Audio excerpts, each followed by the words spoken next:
Greetings, students, and welcome to this edition of Mr. Zoller's Social Studies Podcast. Now, in today's edition, we're going to be getting an introduction to the geography of Africa. That means we're going to be taking on an entire continent, so there's a lot that we need to discuss. But the very first question that we need to ask is, where in the world is Africa? Well, Africa is the continent that's located south of Europe and southwest of Asia. That location made it an ideal trading partner for many of its neighbors. But this isn't just about location. The other thing that you need to know about Africa is huge. Now, that's a pretty bold statement. So what do we mean when we say Africa is huge? Well, for starters, Africa is the second largest continent in the world. It runs 5,000 miles from the Mediterranean Sea all the way down to the Cape of Good Hope in South Africa, and 4,600 miles from Cape Verde all the way over to Somalia. That gives Africa a grand total of 30 million square kilometers, which is 3 times the size of the United States, or is larger than all 18 of these major countries put together. That's pretty huge. The other way to measure the size of Africa is to talk about the fact that there are over 1 billion people who are living in Africa. Now, that puts Africa second to Asia in both of those categories. But there are some places where Africa comes out on top. So, for example, Africa has the most countries of any continent in the world. There are 54 different nations in Africa. Africa also boasts the largest desert in the world. We're talking about the Sahara Desert. But Africa has many other deserts like the one that's shown in this satellite image here. Africa also has the largest river in the world, the Nile River. So there's lots of different ways to measure it. But no matter how you look at it, Africa is huge. But I also want you to understand that Africa is as diverse as it is huge. But what do we mean when we say diversity? Well, one of the ways to talk about diversity in African geography is to talk about biomes. Biomes refer to climate. And remember, we're talking about an area as large as a continent.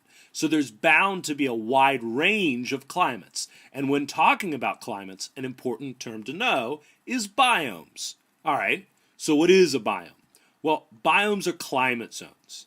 And throughout that area, throughout that region, you see the same average temperature and average precipitation. And what that means is that you will also see very similar plants and animals living in that region as well. All right, so what are the biomes of Africa? Well, there's 4 of them: deserts, rainforests, savanna, and chaparral. But let's start with deserts. Now, deserts are areas that receive very, very little rainfall. On average, less than 10 inches of rain per year. That's pretty dry.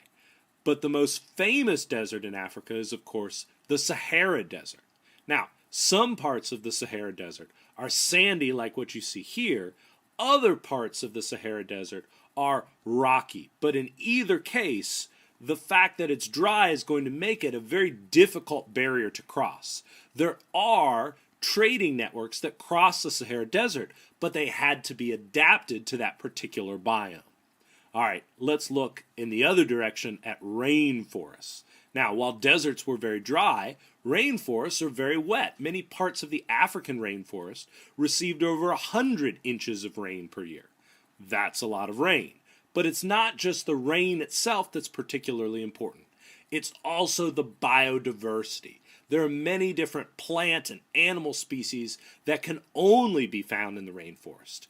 And that's one of the things that makes the rainforest so valuable, not just in Africa, but throughout the earth. Now, let's also talk a little bit about the savanna. The savanna are the wide open grasslands of Africa, peppered with a few trees thrown in there. But it's not just the plants, it's also the animals that can be found in the African savanna. Many of the animal species, for example, giraffes or elephants that are commonly associated with Africa can be found within the savanna biome. So many of the images that you see of Africa, oftentimes what you're really looking at is that savanna biome. But there's one more biome that we have to talk about as well, and that is the chaparral. Now, there's not very much chaparral that can be found in Africa. There's some located right along the northern coast of Africa along the Mediterranean. There's also some down in South Africa as well. The chaparral has short woody shrubs. In fact, you can find chaparral outside of Africa. In the United States, if you wanted to get an idea of what chaparral looks like, the easiest thing would probably be to take a trip to California, because you could see some great examples of that biome located there as well. So those are our 4 biomes of Africa: deserts, rainforest, savanna, and chaparral.